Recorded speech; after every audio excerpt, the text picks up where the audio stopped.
ప్రస్తుతం ప్రపంచమంతా మూడో ప్రపంచ యుద్ధం వైపు వెళ్తోందా అనే భయం పట్టుకుంది. ఒకవైపు రష్యా యుక్రెయిన్ సంక్షోభం, మరోవైపు పశ్చిమ ఆసియాను కుదిపేస్తున్న ఇరాన్ ఇజ్రాయెల్ ఉద్రిక్తతలు. ప్రపంచ అగ్రరాజ్యాలు సైతం ఈ మంటలను చల్లార్చలేక చేతులెత్తేస్తున్న తరుణంలో గ్లోబల్ పాలిటిక్స్ ను షేక్ చేసే ఒక సంచలన వార్త బయటకొచ్చింది.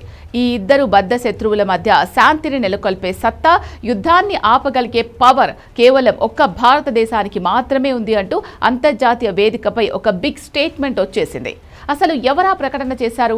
భారత్ ఈ యుద్ధాన్ని ఎలా ఆపగలదు? గ్లోబల్ లీడర్గా ఇండియా పవర్ ఏంటో ఈ రోజు వీడియోలో పూసగుచ్చినట్టు తెలుసుకుందాం.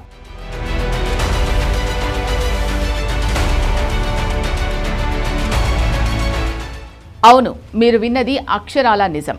భారతదేశంలో ఉన్న పాలస్తీనా రాయబారి అబ్దుల్లా అబూ షావిష్ అంతర్జాతీయ మీడియా సాక్షిగా భారత్ దౌత్య నీతిపై సంచలన వ్యాఖ్యలు చేశారు.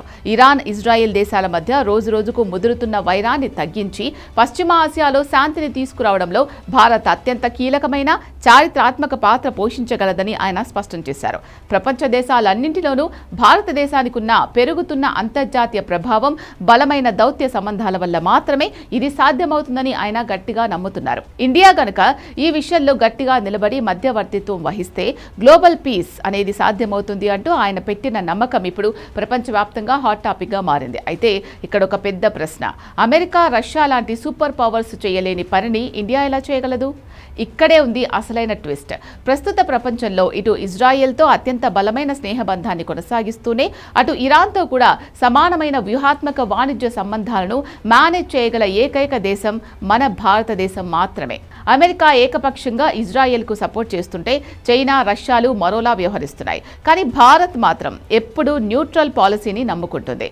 ఇరు దేశాల అగ్రనేతలతో నేరుగా మాట్లాడగల క్రెడిబిలిటీ, దౌత్యపరమైన పట్టు మన దేశానికి ఉంది. అందుకే ఈ రెండు దేశాలను ఒకే టేబుల్ పైకి తీసుకురావడానికి భారత్ కంటే సరైన మొనగాడు మరొకరు లేరని ఈ ప్రపంచ దేశాలు భావిస్తున్నాయి.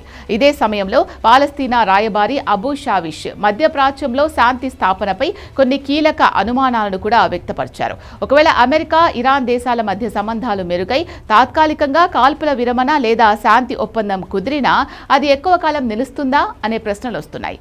ఇజ్రాయెల్ ఈ ప్రాంతంలో శాంతిని ఎక్కువ కాలం కొనసాగనివ్వదని, ఏదో ఒక కారణంతో మళ్లీ యుద్ధ వాతావరణాన్ని సృష్టిస్తుంది అనే ఆందోళనలు కూడా వ్యక్తమవుతున్నాయి. దశాబ్దాలుగా నలుగుతున్న గాజా సంక్షోభం, ఇజ్రాయెల్ పాలస్తీనా వివాదాల వెనుక 1917, 1948 నాటి సుదీర్ఘమైన చరిత్ర దాగి ఉందని, దీన్ని కేవలం 1-2 రోజుల్లో పరిష్కరించడం సాధ్యం కాదని ఆయన అభిప్రాయపడ్డారు. ఏదేమైనప్పటికీ ఒకప్పుడు అంతర్జాతీయ సమస్యలపై పెద్దగా జోక్యం చేసుకుని భారతదేశం ఇవాళ గ్లోబల్ క్రైసిస్ ను సెటిల్ చేయగల లీడర్గా ఎదగడం ప్రతి భారతీయుడు గర్వించదగ్గ విషయం. ఇరాన్ ఇజ్రాయెల్ మధ్య యుద్ధాన్ని ఆపి వేలాది మంది అమాయక ప్రజల ప్రాణాలు కాపాడడంలో భారత్ గనుక ముందడుగు వేస్తే విశ్వగురువుగా ఇండియా కీర్తి ప్రపంచ చరిత్రలో నిలిచిపోతుంది.